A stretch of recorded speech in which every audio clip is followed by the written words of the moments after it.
Hi everyone. Today let's talk about a core variable that determines film quality to PET-based material. Did you know? Not all PET is created equal. In fact, there are three distinct types.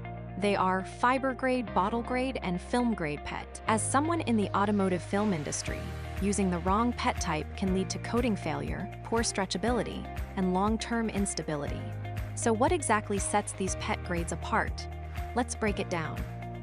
Fiber-grade PET, this is mainly used in textiles and fabrics. It's designed for spinnability and stretch with moderate molecular weight and low cost, but not very pure, so it's not suitable for films.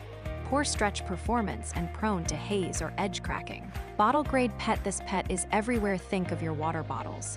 To make it heat-resistant and tough, it goes through solid-state polymerization.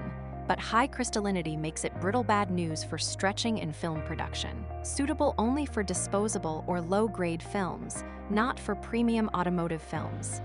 Film-grade PET, this is the true base material for automotive films. With ultra-high purity and uniform molecular weight, it performs exceptionally in biaxial orientation.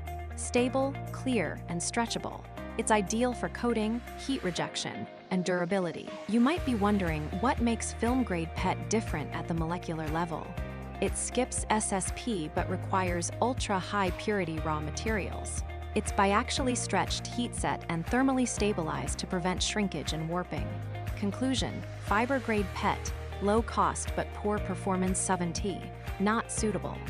Bottle-grade PET, brittle structure, 5D, high risk in film use. Film-grade PET, higher cost, but the only choice for professional automotive films. When choosing a film, don't just look at the gloss, ask, is this made with film-grade PET? Do you pay attention to PET grade when sourcing films? Follow us for the next video. We'll explore PET stretching and coating secrets.